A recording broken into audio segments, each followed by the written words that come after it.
Yeah, we're going to be jumping in. We're going to be starting the wisdom literature today, which I'm excited to dive into. So we covered Psalms last week, the Ruth the week before, and so the next 3 weeks we're going to be covering the wisdom literature. And that's just kind of how a category that we kind of put on some of these books. Really, it's just kind of the next several books in our in the order of our discussion here. And so the wisdom literature, generally speaking, covers Job, Proverbs, Ecclesiastes, Song of Solomon, and Lamentations.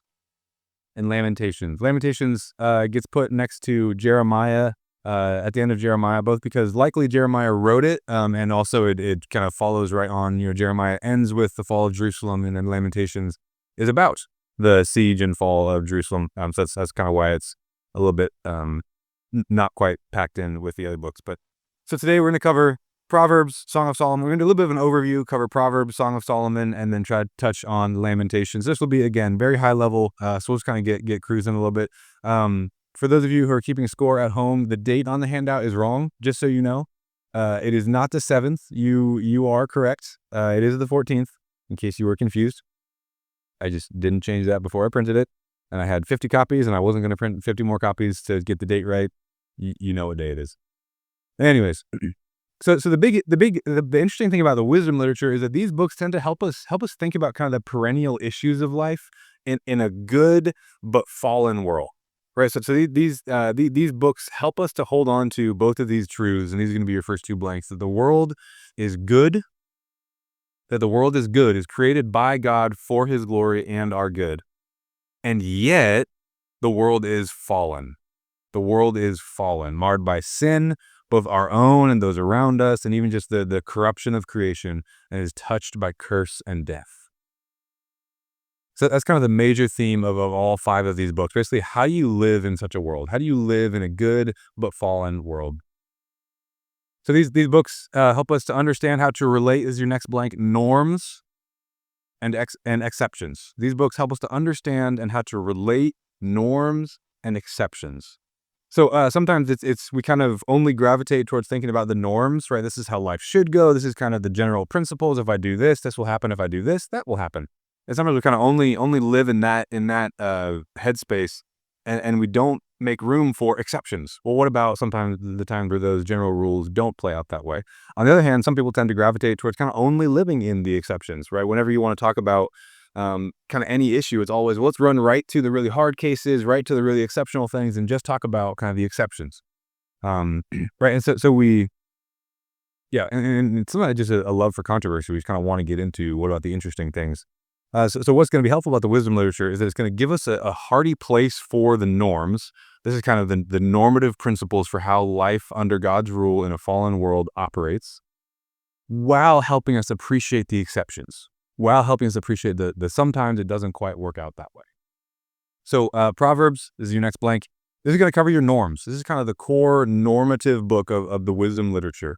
This is what happens to the godly. This is what happens to the faithful. If you're diligent, things will go well for you. If you're lazy, you will not do well in the world. These are the norms. But then Job, for instance, the rest of them really are exceptions. Well, I probably wouldn't say that. These two, Job and Ecclesiastes, for sure, are the exceptions. Job is about exception. That's the blank. Sometimes things just go bad for no sin and no fault of your own. The interesting thing about Job is this just horrible story of how things just went really bad for Job. And the book is just at pains to reiterate, this isn't because of anything Job did. This isn't because of Job's sin. This isn't because of Job's sin. And so it just helps us to at least see, hey, sometimes it doesn't play out like we expect it to. And Ecclesiastes is an interesting exception as well. Sometimes things go extremely well and you still find yourself unhappy. Right? Proverbs holds out this picture of the blessed life of, honor the Lord, walk uprightly, work hard, be faithful. You'll live a good and godly life, and you'll be blessed. And Ecclesiastes says sometimes things go really, really well for you, and you still have this empty gnawing in your heart. What do we do with that? Jason DeRoshi, one of my professors, has this line in his lecture notes that was really helpful, just describing the wisdom literature. So he says, the life of wisdom declared in Proverbs is not an easy path, and the truths of world order laid out in Proverbs do not always find immediate fulfillment. As such, Job and Ecclesiastes provide a balanced call to continue to fear and follow God and to turn from evil, even when life is filled with suffering and enigma. Enigma. Wise living for humans always means dependence on a God who is not controlled, but who is always in control. I said that was really helpful. There is just suffering that doesn't always follow an if-then pattern, and there is just enigma where sometimes we just don't know what's going on.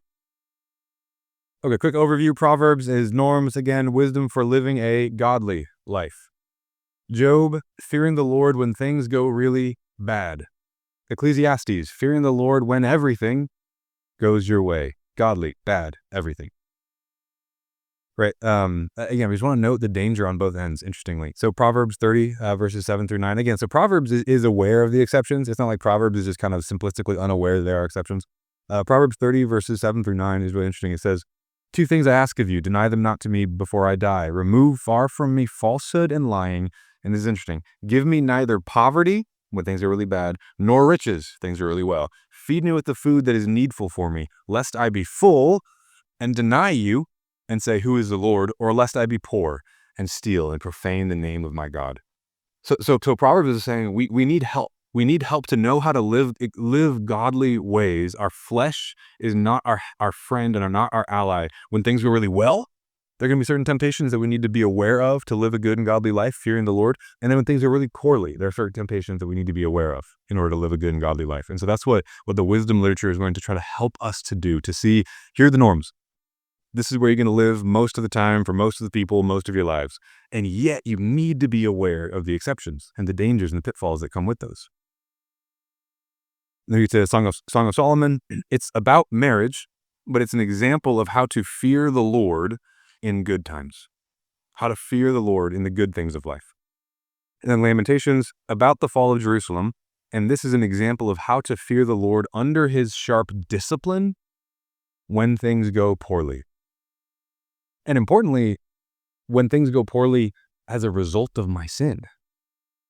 Lamentations, again, is at pains, I'll get into this in a bit, is at pains to say, this is because of Jerusalem's sin that Jerusalem was destroyed. So sometimes we do need to recognize, how do I live a good and godly life when I'm feeling the consequences of my own sin?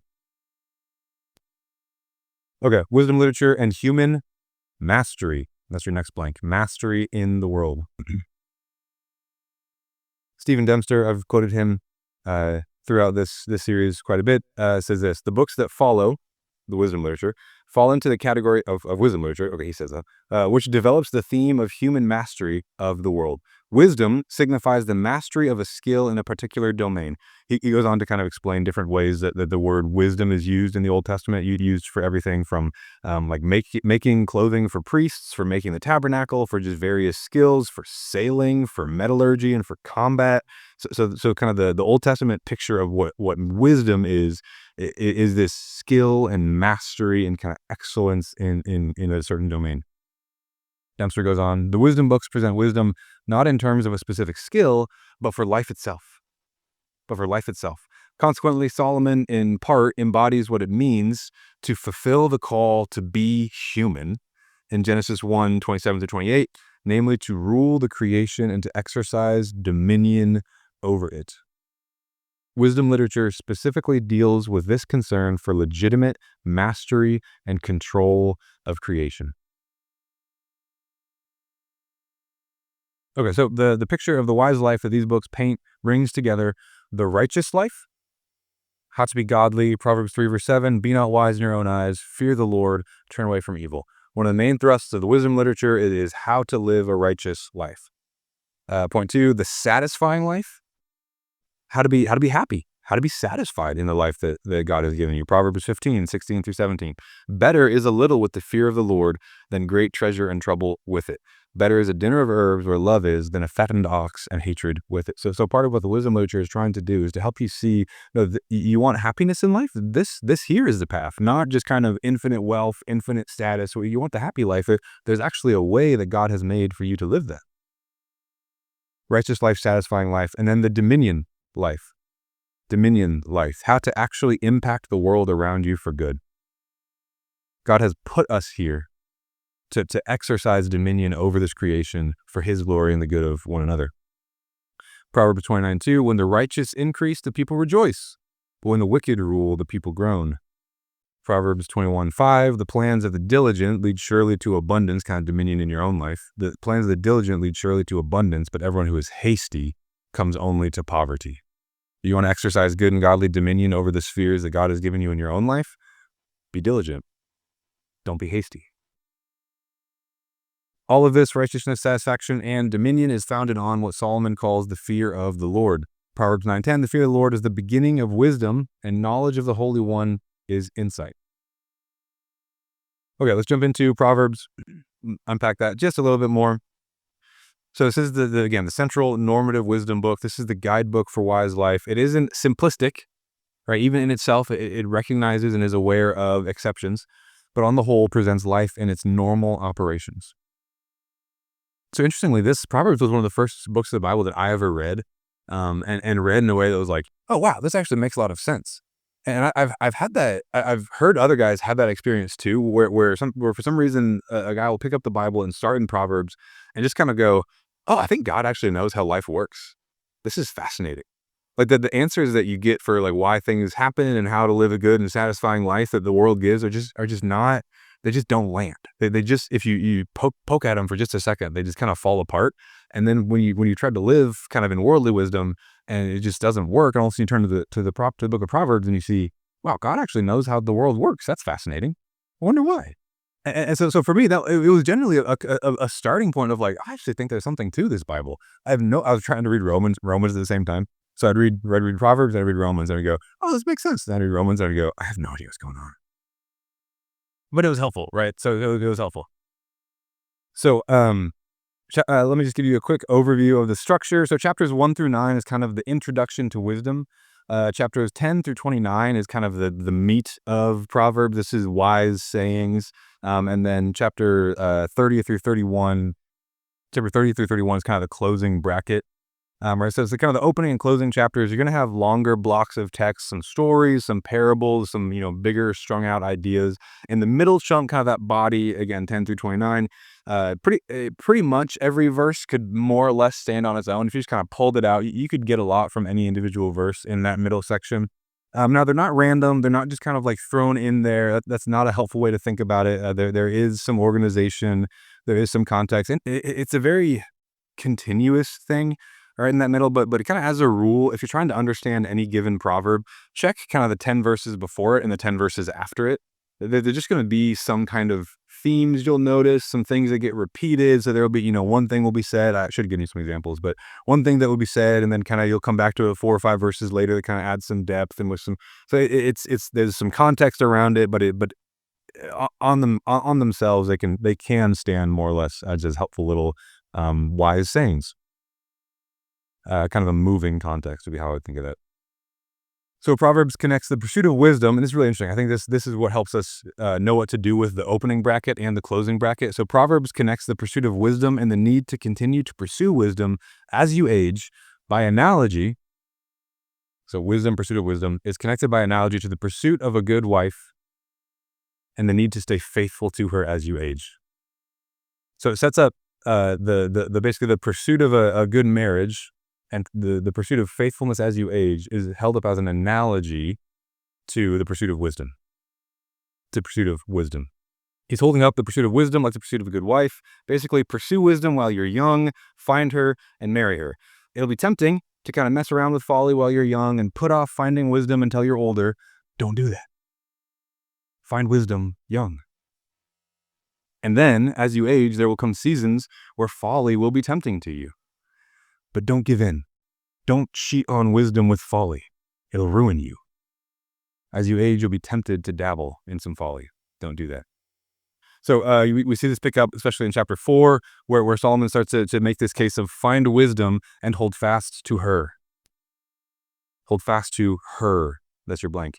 And then chapter 5, and he immediately moves into this picture, strung out instruction to cultivate your delight in the wife of your youth.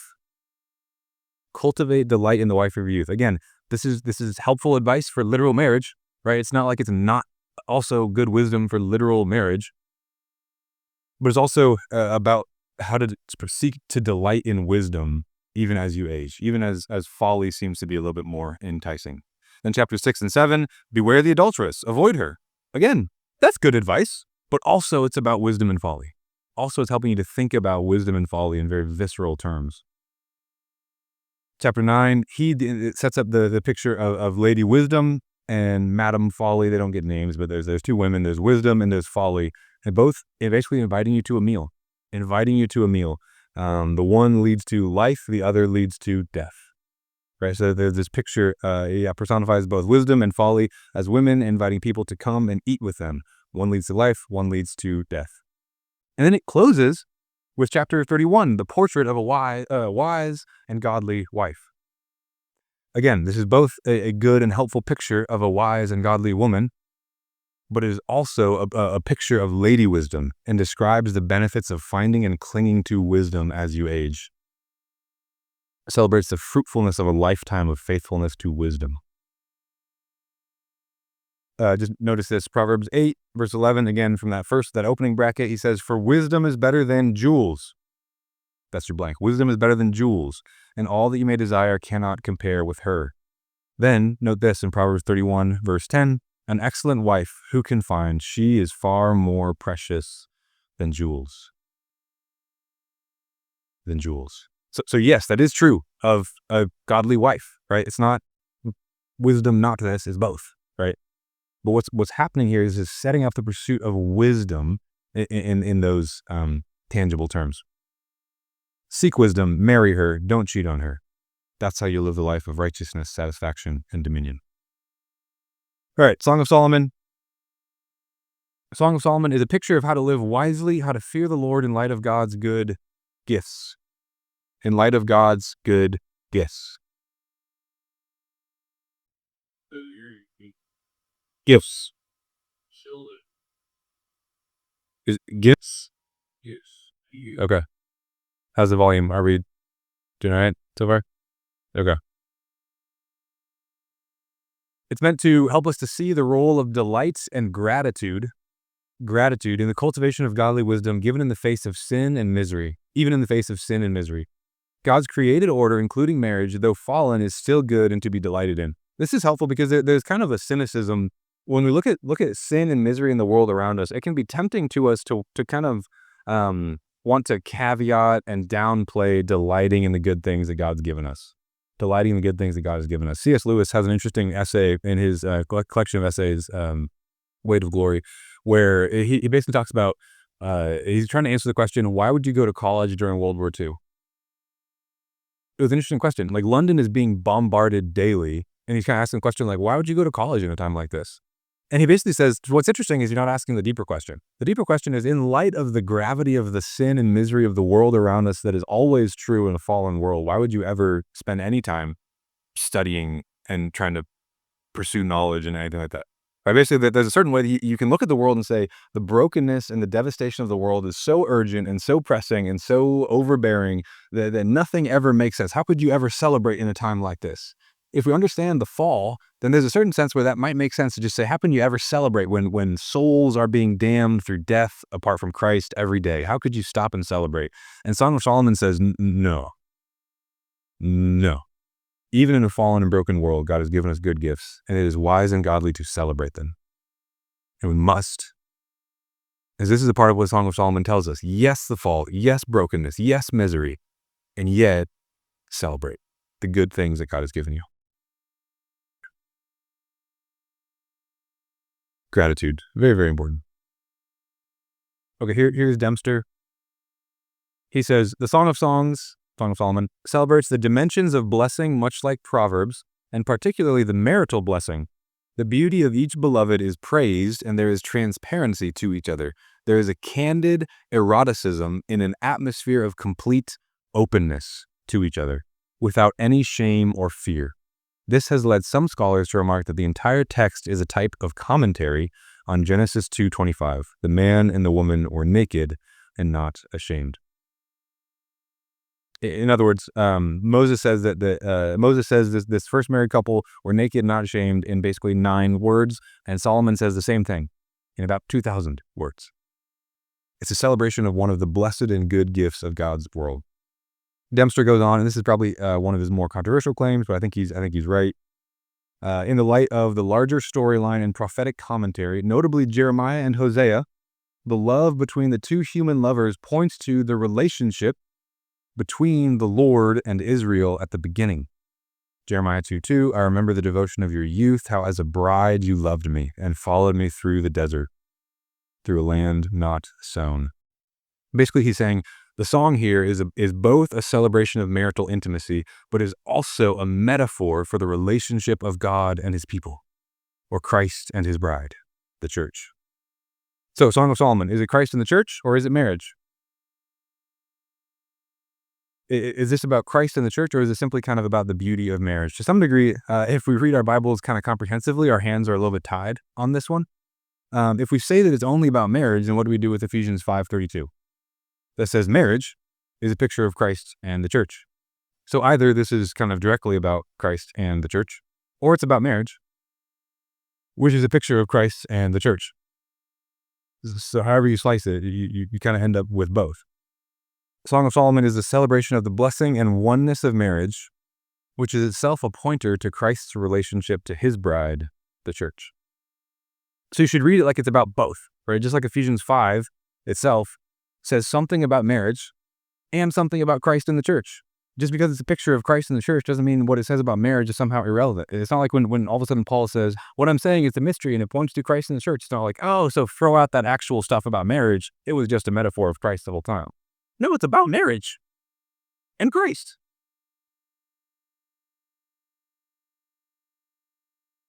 John Owen is someone, an older Puritan theologian, is someone who does this really, really well. In his book, Communing with God, first off, just a really good book. But second, has this really kind of good section in the middle, just expositing the Song of Solomon in light of this parallel of Christ and his church.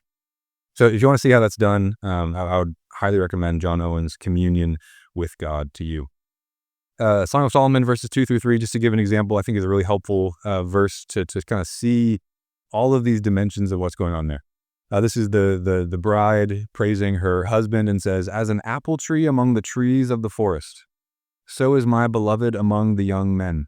With great delight I sat in his shadow, and his fruit was sweet to my taste. So what's going on there? What's going on there? This is a great verse to kind of think about how to apply a Song of Solomon. So first, this is just a bride praising her husband for the great things that he provides into her life. This is a picture and a model of a woman delighting in her husband. He provides shelter for her. He gives her fruit where everybody else is just kind of a pine tree, maybe an oak tree, got some acorns. He's giving apples. This man is a provider of sustenance and goodness. So this is a picture, and it helps us to know about so for women, how should you be delighting in your husbands when he's providing these good things?